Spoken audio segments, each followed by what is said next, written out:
नाज़रीन अस्सलाम वालेकुम। नाज़रीन अब तक डॉक्टर दानिश के साथ हाजिर हूँ। नाज़रीन आज का जो सबसे अहम मौजू है वो गिलगित बल्तिस्तान का इलेक्शन है जो कि कल हो गया, और उसके हवाले से हम आपको पहले पैकेज दिखाते हैं और उसके बाद अपने मेहमानों से सवाल करेंगे। आइए सबसे पहला जो पैकेज है वो एहसन इकबाल साहब जो PMLN के वहाँ रिप्रेजेंटेटिव हैं वो इस इलेक्शन के बारे में क्या कह रहे हैं, सुनते हैं। अगस्त 2020 में जब मैं यहाँ आया था और मैंने पूरे मीडिया के सामने इस साजिश को बेनकाब किया था कि हुकूमत ने अपनी एजेंसियों के जरिए गिलगित बल्तिस्तान में सियासी इंजीनियरिंग का बंदोबस्त शुरू कर रखा है, और मैंने मुतनब्बे किया था कि अगर ये अमल ना रोका गया इसके नतीजे में जो सियासी बहरान जन्म लेंगे वो इस खित्ते के लिए भी और पाकिस्तान के लिए भी तबाहकुन हो। बदकिस्मती से उन मारूजात पर कान नहीं धरा गया, बल्कि हुकूमत ने ज्यादा शिद्दत के साथ पॉलिटिकल इंजीनियरिंग का अमल आगे बढ़ाया। मुझे अफसोस से कहना पड़ता है कि 15 नवंबर के इंतखाबात शैम इलेक्शंस थे। ये इलेक्शंस के नाम पे धोखा था। इन्होंने बता दिया कि इलेक्शन धोखा था। और वो अब आइए बिलावल भुट्टो साहब जो बड़ा सॉफ्ट रखते थे, लेकिन इस तकरीर में वो बाज़ाफ्ता संगीन इल्ज़ाम लगा रहे हैं, लेकिन किरदारों का नाम ना लिया, लेकिन बड़े बड़े लोगों का नाम ज़रूर कहा है।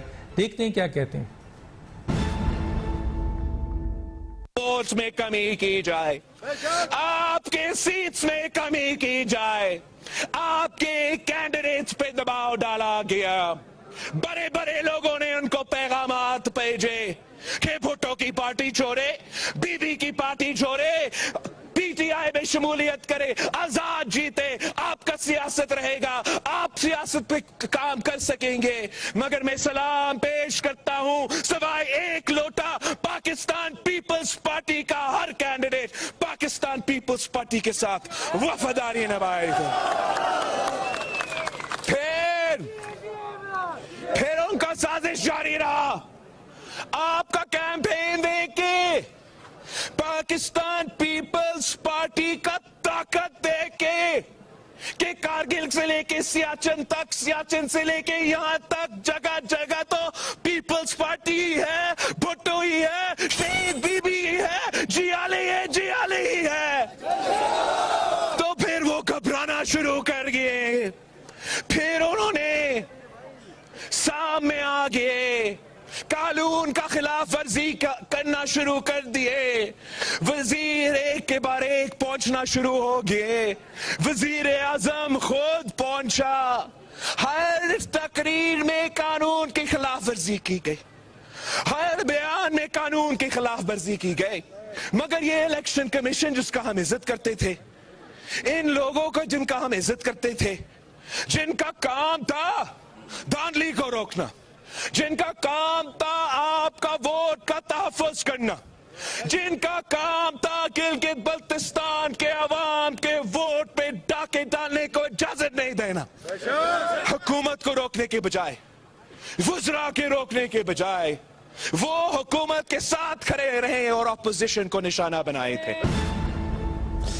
आइए एक प्रोटेस्ट देखते हैं, क्योंकि इस यहाँ बड़े बड़े जलसे हुए पीपल्स पार्टी के और PMLN के, PTI के जलसे जितने भी हमने देखे वो जलसी की तरह थे, लेकिन रिजल्ट बिल्कुल उल्टा आया है। ये प्रोटेस्ट देखते हैं, फिर हम आगे बात करते हैं। ये देखें प्रोटेस्ट।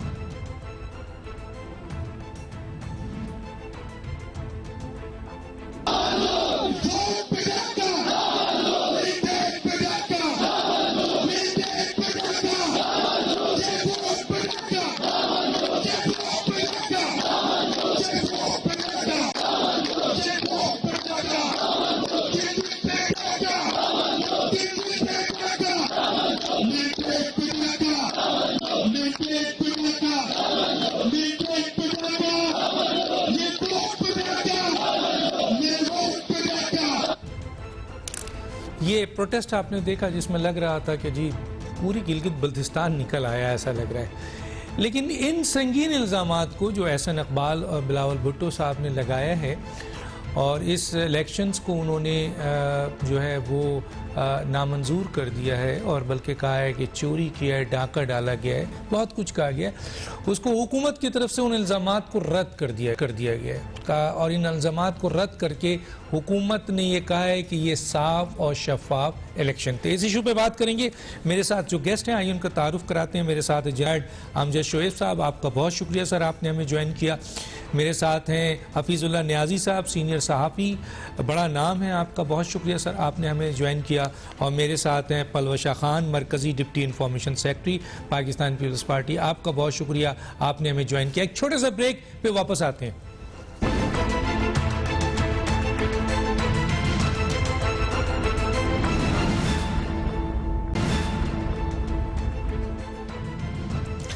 वेलकम बैक जी। मैं सबसे पहले पलवशा खान साहिबा की तरफ आ जाता हूँ। पलवशा,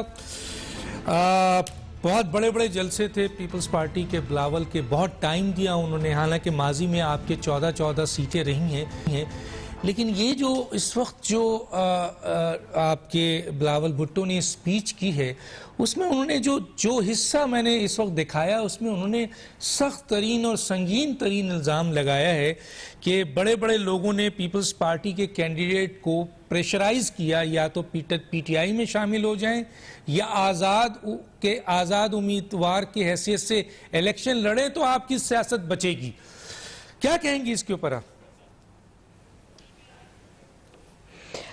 बहुत शुक्रिया डॉक्टर साहब। मैं ये कहना चाहूँगी कि ये वही पैटर्न है जो आपने 2018 में देखा, जब जीप के निशान पे बहुत से लोग जो हैं वो आज़ाद लड़े और बाद में उन्हें शामिल करवाया गया। अब मामला ये है कि इस दफ़ा भी आपने देखा आज से 3 महीने पहले तक गिलगित बल्तिस्तान में पीटीआई की कोई बेस नहीं थी, उनके पास कैंडिडेट्स नहीं थे, उनका इलेक्शन का ख्वाब ख्याल में नहीं था कि वो जीत जाएंगे, उनको कैंडिडेट्स नहीं मिल रहे थे। फिर आपने देखा किस तरीके से कैंडिडेट्स अरेंज हुए, वही तरीका जो 2018 में हुआ वही सब कुछ हुआ। उसी तरह आज़ाद उम्मीदवारों की आज एक खेप जीत गई है कि जो इनके साथ मिला दी जाएगी। और इसके वहाँ आरटीएस सिस्टम तो नहीं था गिलगित बल्तिस्तान में, लेकिन जो कुछ भी था वो भी रात को आपने देखा कि जैसे ही पाकिस्तान पीपल्स पार्टी के उम्मीदवारों की जीत की खबरें आती रही, वो जो है फिर एक वक्त पर आकर रोक दिया गया और रातों रात को ऐसी जादू की छड़ी चली कि सुबह वो कैंडिडेट जो 400 की लीड पे थे वो 2 वोटों से उनको हरा दिया गया।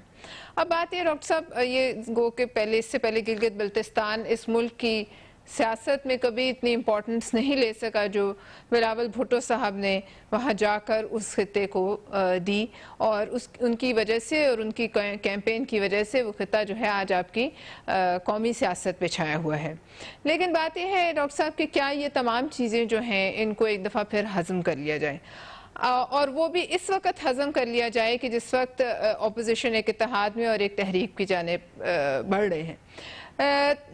लेकिन इस माहौल में हम समझते हैं कि अगर हमसे सीटें छीन ली गई हैं जो कि आपके सामने है, साफ है, और अगर ये हज़म हो जाती हैं तो फिर हमें इस मुल्क में किसी भी सियासी जदोजहद को, इलेक्शंस को खैर बात कह देना चाहिए।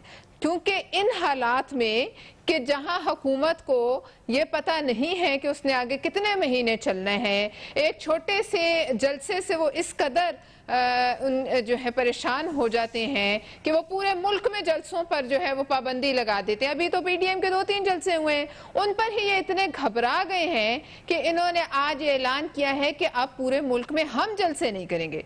डॉक्टर साहब, मुझे बता दिया जाए कि कौन सी हुकूमत जो है वो खुद हुकूमत में होते ही वो अपने खिलाफ जलसे करती है। आज के ऐलान से आप समझ लें कि ये किस कदर बौखलाए हुए हैं। लेकिन उसके बावजूद अगर ये मामलात ऐसे ही रहे, देखिए डॉक्टर साहब, बहुत से ऐसे मामलात थे जिन पे पाकिस्तान पीपल्स पार्टी बहुत सियासत कर सकती थी, बहुत कुछ कह सकती थी, लेकिन पाकिस्तान पीपल्स पार्टी बहुत सी चीज़ें जो है वो कौमी मफाद और कौमी मामलात के पेश नज़र जो है वो अपने ऊपर ले लेती है। वो कौन से बड़े लोग हैं, मैं यहाँ चाहूंगा वो कौन से बड़े, लेकिन वो कौन से बड़े, वो कौन से बड़े लोग हैं जिन्होंने पीटीआई के कैंडिडेट, पीपल्स पार्टी के कैंडिडेट पे दबाव डाला बहुत ज्यादा कि या तो वो आजाद इलेक्शन लड़के अपनी सियासत बचाएं या पीटीआई में शामिल हो जाएं। बिलावल भुट्टो ने बहुत जोरदार ये बात कही है, क्या कहेंगे इसके ऊपर? ये जरा सा मुझे कमेंट्स इस पे दें आप। देखिए डॉक्टर साहब, बड़े लोग वही होते हैं जिनकी बात का कोई वजन होता है या जिनकी बात इतना असर रखती है कि उनके कहने पर मामलात आगे पीछे हो जाते हैं इलेक्शन की रात को। लिहाजा अगर ये चेयरमैन साहब ने कहा है, बिलावल भुट्टो साहब ने कहा है, तो जाहिर है इसमें हकीकत होगी। और हमारा एक लोटा भी है, नून लीग के तो बहुत से ऐसे लोग हैं जो उन्होंने अपने साथ मिला लिए।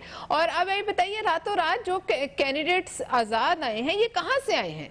मतलब 3 महीने पहले जहां जिस जमीन पे गिलगित बल्तिस्तान पे पीटीआई का कोई झंडा लगाने वाला ना हो, आज 3 महीने के अंदर अंदर ऐसा इलेक्शन जो आपने खुद देखा, जहां लोगों के जोशो खरोश आपने खुद देखा, और रात तक के रिजल्ट देखे, चलो उसको छोड़ दें, जलसों को भी छोड़ दें, जलसियों को भी छोड़ दें, रात तक के रिजल्ट्स देखिए। रातों रात क्या हुआ, क्या ये पूछना हमारा हक नहीं है? रात को वो इलेक्शन जीत रहे थे हमारे कैंडिडेट्स, लेकिन क्या ऐसे जो है जादू की छड़ी किसने घुमाई और कैसे घूमी और क्यों घूमी कि रातों रात जो है उनकी जो जीत थी वो हार में बदल। और आप इनके मार्जिन्स देखें, 2 वोट। डॉक्टर साहब, ये मजाक नहीं है तो क्या है? लेकिन ये मजाक कब तक जो है ये हम लोग इसको बर्दाश्त करेंगे? अगर आज बर्दाश्त किया तो फिर इस पे अगले आने वाले इलेक्शंस पे जो फातिहा पढ़ने, फिर इस पे तो जरूरत ही नहीं इस मुल्क में। ठीक है, 2023 होना ही वो है जो पहले से। 2023 का इलेक्शन भी ऐसे ही होगा अगर ऐसे हालात रहे, और फिर इसी तरह आवाज उठेगी। जहां साहब, मैं आपकी तरफ आता हूं। जहां साहब, आपके सामने मैंने वीडियो चलाई, बिलावल भुट्टो ने बड़ा संगीन इल्ज़ाम लगाया। लोगों का ये कहना है, मेरा नहीं, लोग ये कह रहे हैं कि नवाज शरीफ ने किरदारों का नाम ले लिया, बिलावल भुट्टो ने इस इलेक्शन में नाम नहीं लिया लेकिन संगीन इल्ज़ाम लगा दिया। एहसन इकबाल ने जो एक सख्त जुमला कहा है, मैं उसको भी आपके सामने रखना चाहता हूँ। उन्होंने कहा सियासी बहरान आएगा और खित्ते में यानी और पाकिस्तान एक तबाहकुन हालात में वो मुब्तला हो जाएगा अगर ये अमल इसी तरह होता रहा। क्या कहेंगे सर? बिस्मिल्लाहिर्रहमानिर्रहीम। देखिए जी, इलेक्शन में बड़ा जोशो खरोश था और पुरअमन बधार तो हुए, लेकिन जिस तरह बिलावल ने बाज सीटों पे स्पेसिफिक बात की है, तो उसका तो बड़ा अच्छा इलाज है कि वो उसके लिए इलेक्शन कमीशन में या अदालत में अपना केस ले जाएं। और वो लोग जो समझते हैं और उनके पास एहतजाज करने, तो लाजमन कुछ ना कुछ उनके पास इंफॉर्मेशन और सबूत भी होंगे, शवाहिद भी होंगे, तो उनको अपना केस लड़ना चाहिए। वैसे तो यहाँ की रीत जो है इस आज़ाद कश्मीर और यहाँ की गिलगित बल्तिस्तान की, कि मरकज में जिसकी हुकूमत होती है वो जीतते रहे हैं। लेकिन उस लिहाज से अगर मैं देखूं तो पीटीआई की तो परफॉर्मेंस बहुत ही कमजोर है। इनको तो अब वहां पे अकेली हुकूमत बना भी नहीं सकते। पहले जब पीपल्स पार्टी के दौर में इलेक्शन हुआ तो पीपल्स पार्टी जीत गई, जब नून लीग के दौर में इलेक्शन हुआ तो पीपल्स पार्टी हार गई और नून लीग जीत गई। उस वक्त भी इल्जाम तो लगते रहे, लेकिन बासूरत ये एक पैटर्न हमें नजर आया। तो मैं उस पैटर्न को अगर देखूं तो पीटीआई की तो परफॉर्मेंस बहुत ही कमजोर रही। और अगर बिलावल के पास कोई ऐसे शवाहिद हैं कि किसी ने किसी की वफादारियां बदली गई हैं, तो मैं ये कहूंगा कि ये मतलब एक लिहाज से बुरी बात है। लेकिन दूसरी तरफ ये भी तो है कि ऐसे बेजमीर लोग मौजूद हैं जो किसी के कहने पे अपनी वफादारी बदल देते हैं।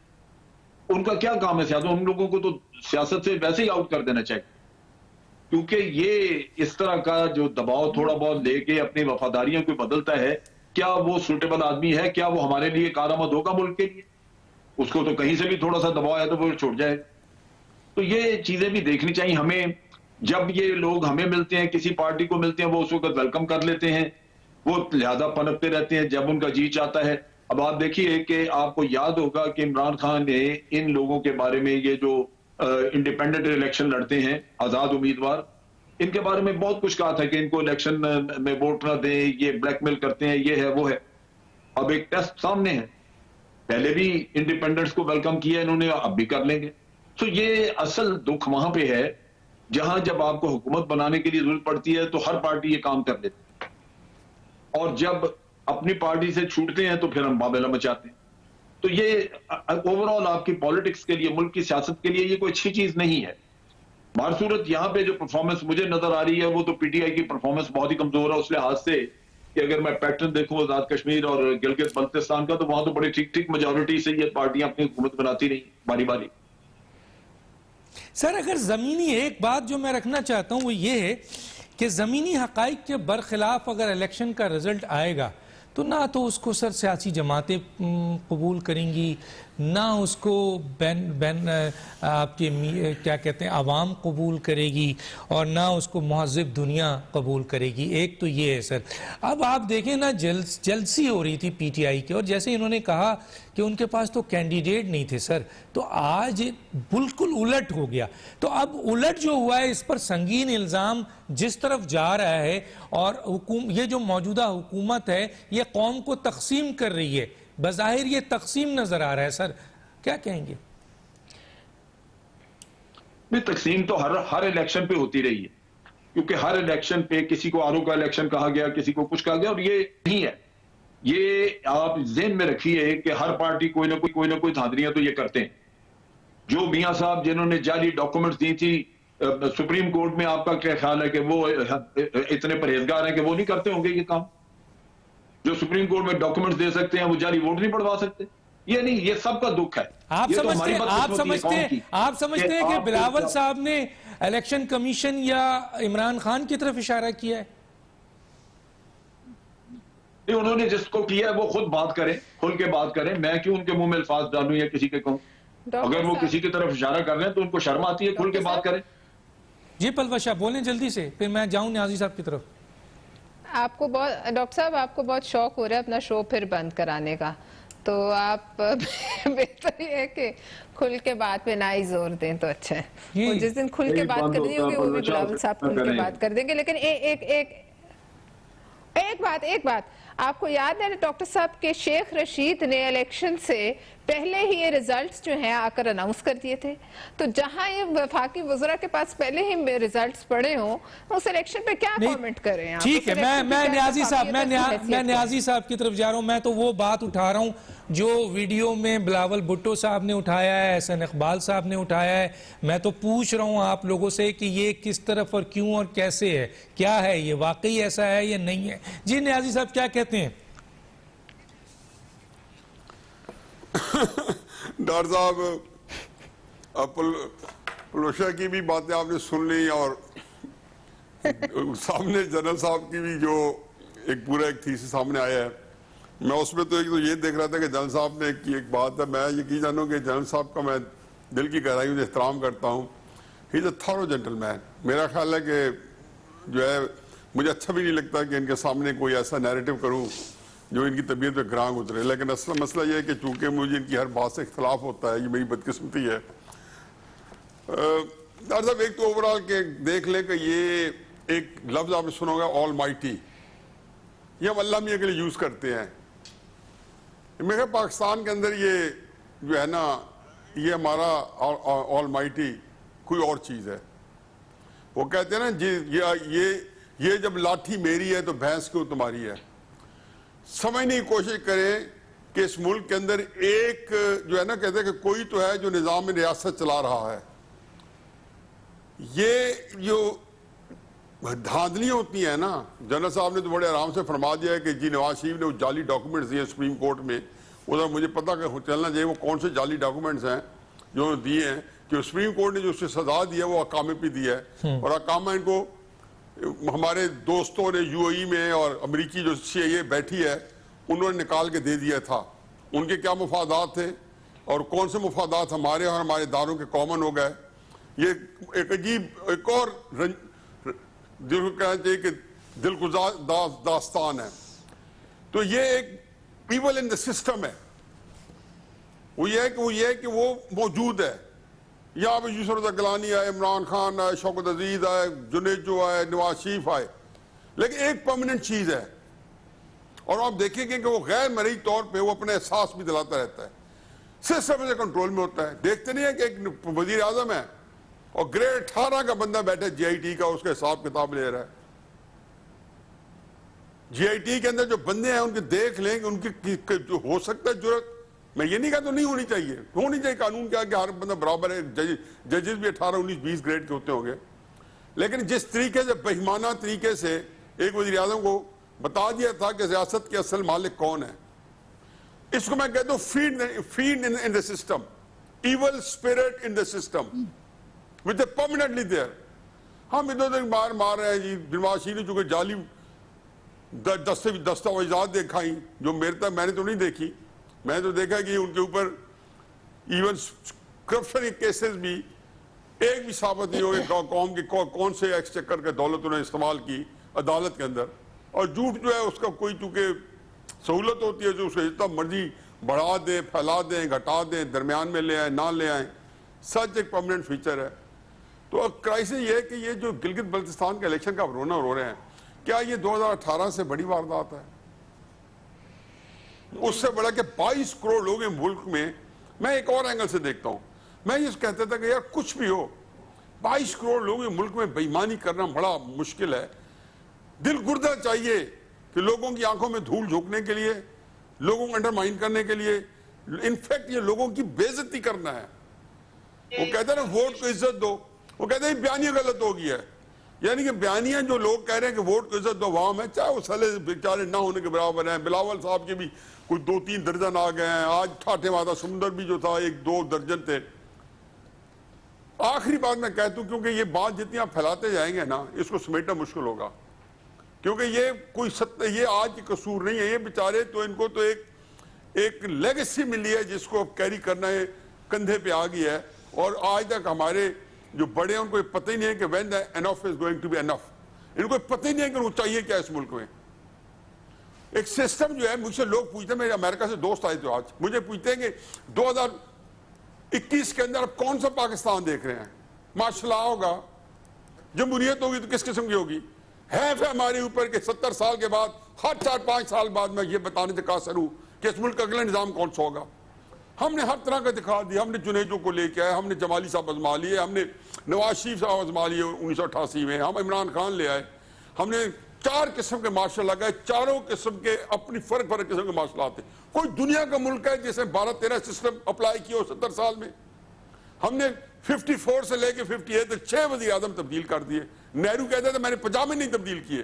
पीछे कौन किरदार थे? 3 घनावने किरदार थे जिनको हमने सजाओं से बच गए, कब्र में आराम से सोए पड़े हैं, किसी ने ट्रायल नहीं किया।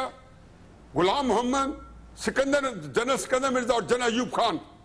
चुनाचे आज जो हम सफर कर रहे हैं या मजबूरन सफर कर रहे हैं, ये उसका शाखसान है। इसलिए डॉक्टर साहब इस मुल्क के अंदर इस सब गोल कुछ ना खोल ये आप नहीं, मसलन आप सारे इल्जामात जनरल्स को दे देंगे, आपके पॉलिटिकल सियासतदानों ने कुछ नहीं किया। इत्तेफाक कर रहा हूं, मेरी बात सुनिए। मैं पहली दफा हफीजुल्लाह नियाज़ी से बिल्कुल इत्तेफाक कर रहा हूं, लेकिन खराबी हफीजुल्लाह नियाज़ी की है कि जो माशाल्लाह अपने प्रोडक्ट दे गए हैं ये उनको पालते जा रहे हैं। बर्बादी वहां पे है। यानी वो इतने बुरे थे कि उन्होंने बुरे ही लोग पैदा किए, लेकिन ये उनको सीने से लगा के बैठे हुए। उसी वजह से मसला तो है ही वही लोग। आप क्यों नहीं लीडरशिप अपनी आगे प्रॉप अप करते? क्यों नहीं अच्छे लोगों को लाते? हमारे लिए फर्ज है कि हम इनकी औलादें और औलादों की औलादों को पालते रहें। और जो पले ही हैं करप्शन के वक्तों में, जिन्होंने घर में देखी मनी लॉन्ड्रिंग और ये हेरा फेरी और जाली कागजात, अगर हमने उनको पालना है तो फिर ये पाकिस्तान तो ना हुआ। तो हमें न्याजी साहब इसका जवाब दें, फिर मुझे ब्रेक पे जाना है। न्याजी साहब। डॉक्टर साहब खुदा गवाह कि मेरे बड़ी बोझल दिल के साथ जनरल साहब से आपको अंदाजा नहीं कि मेरी दिल के अंदर मैं उनको बहुत यकीन में चाहता है। मुझे इतना जो मतलब अच्छे वैल्यूज वाले आदमी है। देखें जनरल साहब, मेरा तो ये बात हकीकत है कि मेरे आपके आज पलवशई बैठी है, सियासत के अंदर हैं और डॉक्टर साहब बहुत बड़े एनालिस्ट हैं, एंकर हैं। ये बात एक सोचे मकाम है। जुल्फ़िकार भुट्टो साहब अयूब खान की नर्सी में बड़े हुए। मैं हकीकत है कि अपने पूरे मुशाहिदे तजर्बे के साथ कहता हूं कि भुट्टो साहब एस्टेब्लिशमेंट को 66 में चैलेंज ना करते तो सियासत के डस्टबिन में शायद नाम निशान ना होता। नवाज शरीफ अगर 93 के अंदर एस्टेब्लिशमेंट को चैलेंज ना करते तो बिल्कुल एक डस्टबिन के अंदर हिस्ट्री के पड़े होते। तो क्या वजह है कि वो लोग जो के पंजाब ऐसे लोगों को पिछड़ा ही कहां मिलती है? अच्छा मैं बात मुकम्मल सर कर लूं। मैं नहीं सर, मैं एक बात कर लूं मुकम्मल, फिर आप जी सर जी बात करो सर। अच्छा दूसरा मेरा मैं ये कह रहा हूं जल्दी सर, मुझे ब्रेक पे जाना है। जी जी हफीजुल्लाह, जल्दी से आप चले बाद में कर लेते हैं इसको। जी सर, मैं बाद में कर लेता हूँ, ठीक है सर। देखें, मैं ब्रेक कह रहे हैं ब्रेक कि पे अगर जाता हूँ, मैं एक ब्रेक पे जाना है सर, बहुत इंपॉर्टेंट ब्रेक है, एक छोटा सा ब्रेक, नाज़रीन पे वापस आते हैं।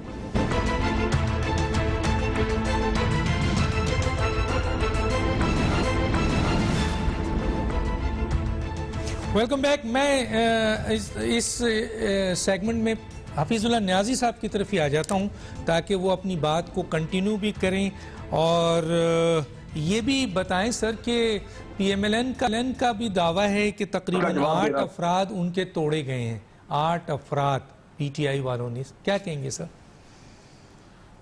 जनरल साहब कोई बात कर रहे थे पहले, मेरे ख्याल उनको कम। जनरल साहब आप बोल रहे हैं, चलें।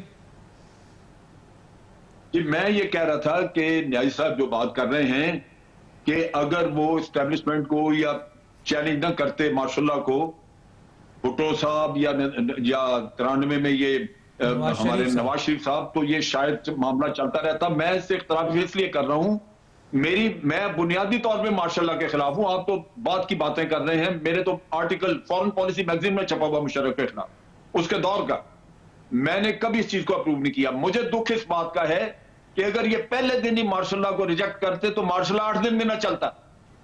इन हजरात ने 10-10 साल मार्शल्लाह चला के पूरे फायदे उठाए, अपने कैरियर बनाए, अपनी जिंदगियां सेटल की और फिर चैलेंज कर दिया। ये तो हमारे साथ फ्रॉड हुआ है भाई। मैं फौज में रहते हुए मैंने जनरल मुशर्रफ को कहा था, मैंने कहा 6 महीने के अंदर अंदर हम इलेक्शन करा के इनके हवाले करो, हमारा कोई काम नहीं है इसमें होने का। वाहिद आदमी, और मेरे 10 साल में जितने इंटरव्यू हुए हैं उसमें मैंने ये बात कही है। इवन जवाबदेह जो प्रोग्राम होता था किसी जमाने में इफ्तिखार अहमद का, मैंने उसमें ये बात कही। मैं तो ये कहता हूं कि इन लोगों ने जो जुल्म हमारे साथ किया कि मार्शल्लाह को बैसाखियां मुहैया की हैं, और आज भी यही हाल है। जो सियासतदान उनके साथ 10 साल बैठ जाते हैं, उनको बैसाखियां दे के उनके पूरे टेन्योर गुजार देते हैं, फिर बाद में आके तो हाजी बन जाते हैं। अगर सियासतदान आज अपना किबला दुरुस्त कर ले, मार्शल्लाह इस मुल्क में लग ही नहीं सकता। मुखबरियां ये करते हैं, आके उभारते ये हैं कि जनाब आप मार्शल्लाह लगा दें, आप ये करें, हम आपके साथ हैं, ये तबाही मच रही है, फलाना ये कर रहा है, फलाना वो कर रहा है। चुगलियां ये लगाते हैं आके।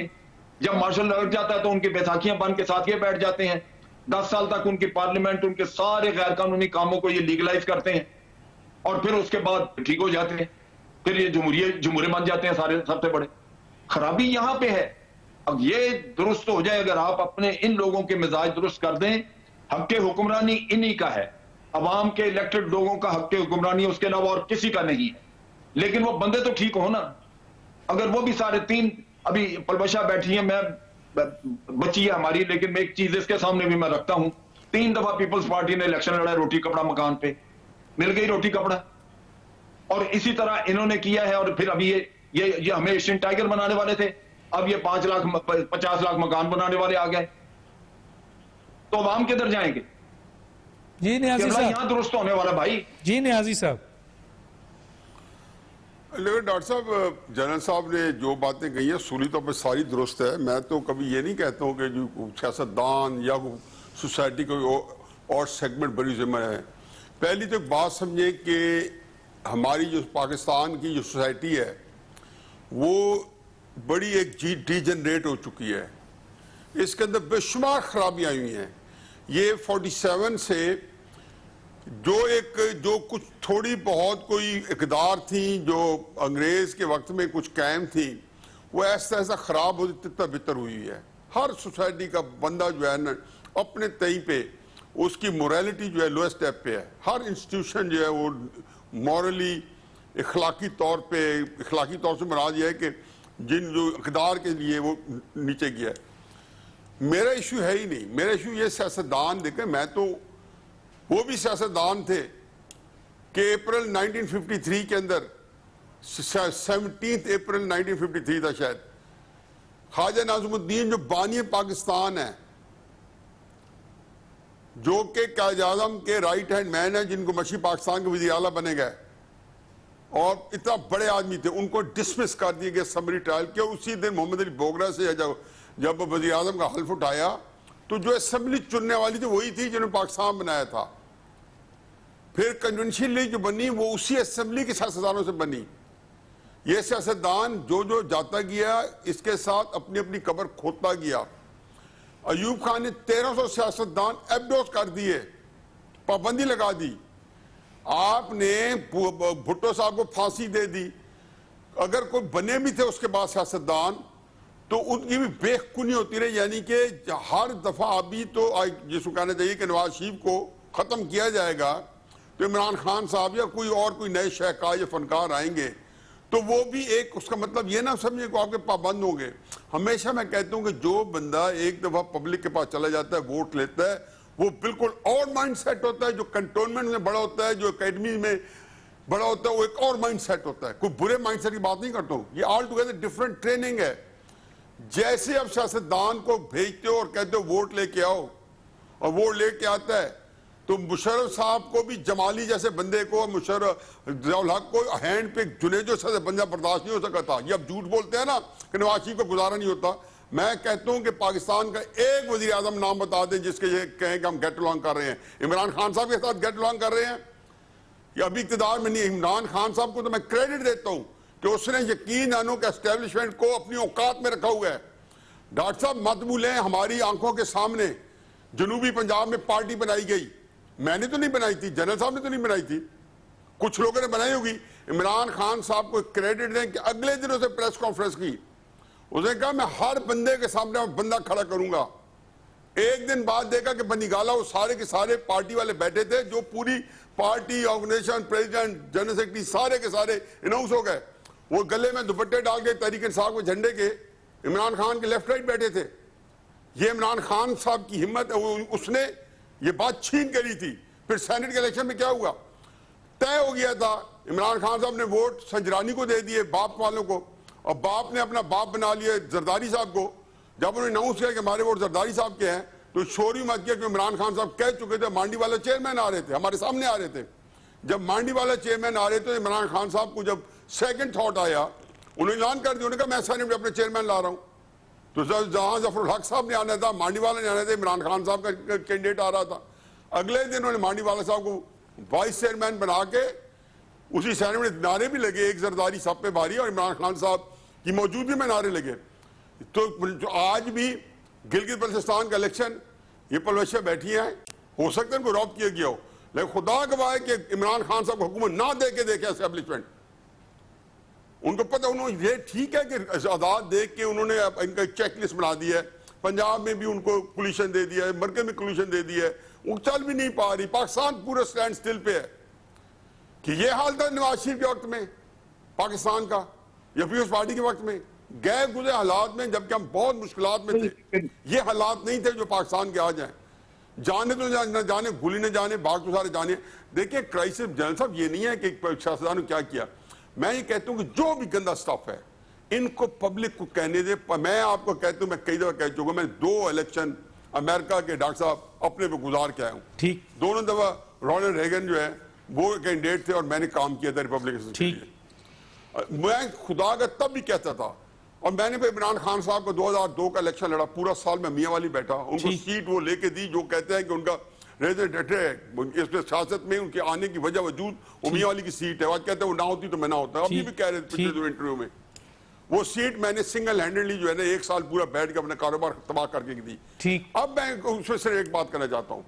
मैं एक ही चीज थी कि खुदा गवाह कि जितना पाकिस्तान का वोटर ज़हीन है, मैंने पूरे जिसको कहने आधी दुनिया फिरी है, 7 समुद्र फिरे हैं, मैं दुनिया में कहीं इतना इंटेलिजेंट वोटर नहीं फायदा क्या सर? भुट्टो साहब को जिन बंदों वोटर दिया था ना, एक आखिरी बात, 71 में जिन 70 के इलेक्शन में 7 दिसंबर को भुट्टो साहब को जो वोट दिया था, वो बंदे देहाती थे, किसान थे, कानकुनी के मजदूर थे पंजाब के, जी सर, जिन्होंने भुट्टो साहब का नाम नहीं सुना होता, कैसे निकल के आए। चुनाचे इन लोगों को ही काम करने दे, खुदा के वास्ते लोगों पे छोड़ दे। अगर इमरान खान 50 लाख मकान नहीं देगा ना, ठीक है लोग हिसाब ले मकान नहीं मिलेगा। ये मुझे बताएं, मैं कहता हूँ आप लोगों को, आप कहते हैं लोग हिसाब नहीं लेते, फिर कहने शुरू, हम लोगों को गालियां देते हैं जनरल साहब, कहते हैं जाहिल है। मैं कहता हूँ नहीं है जाहिल। जिन्होंने इमरान खान के साहब को 71 में 2002 में 1 सीट पे जितवाया, उनको पता था 1 सीट है। जी सर, जी सर, नहीं उनका। और जिन दूसरा कैंडिडेट था, जी जनरल साहब 1 मिनट आपके पास है, फिर ब्रेक में जाना है, फिर पलवशा की तरफ आना है। जी जनरल साहब बोलें। ये मैं ये कह रहा हूं कि नवाज शरीफ से कम अज कम ये तो एक दफा पूछ लीजिए कि अपने अंदर झांके, उसको क्या सींग लगे हुए हैं कि हर जगह फंस जाता है, और उसका किसके साथ उसका मामला चला है, ये भी तो उसको सोचना चाहिए ना कि बेनजीर क्यों फंस गई यार जनरल साहब? बेनजीर क्यों फंस गई? देखें बेनजीर के खिलाफ जनरल साहब सर एक मेरी बात ले लें, सवाल है मेरा सवाल है सर, बेनजीर के खिलाफ IGI जो थी वो नवाज शरीफ की पार्टी तो नहीं थी, आपके में भी मुझे भी मिल में है। मिडनिक जैकल नवाज शरीफ तो 88 में नॉन एंटिटी था, एक छोटा सा मोरा होगा जैसे आजकल इमरान खान है। ठीक है। 88 के अंदर बेनजीर के खिलाफ जब वोटर नो कॉन्फिडेंस आया 3 दफा निकाला, उसने क्या कसूर किया था? गिलानी ने क्या कसूर किया था? मेमो गेट में जरदारी को क्यों आपने स्टेज पे बजाया था? देखो खुदा के वास्ते ठीक है सर, ठीक है, कोई कसूर नहीं है। कसूर ये है शरीफ हर साजिश में शामिल था, नवाज शरीफ नहीं भाता बेनजीर के खिलाफ हर साजिश में शामिल। मैं कहता हूँ होंगे, कोई साजिश ऐसी नहीं थी जिसमें नवाज शरीफ नहीं था। जैसा मैं भी उस गुनाह में था, मैं उस वक्त एक्सट्रीम राइटिस्ट में था, खुदा को मैं भी था, हम सारे मोहरे बने हुए थे, लेकिन जो लोग काम कर रहे थे मैं हमारे से बहुत ऊपर के लोग थे, नवाज शरीफ से भी ऊपर के लोग थे। इसलिए हमारा गुस्सा मेरा कोई हिस्सा नहीं था, लेकिन ये चीज नवाज शरीफ पे नहीं जाती जो हम दे रहे हैं, नवाज शरीफ पे हम को और इल्जाम लगा दें। ठीक है सर, ठीक है, मुझे एक ब्रेक पे जाना है, शाह की तरफ आना है, एक छोटा सा ब्रेक नाज़रीन।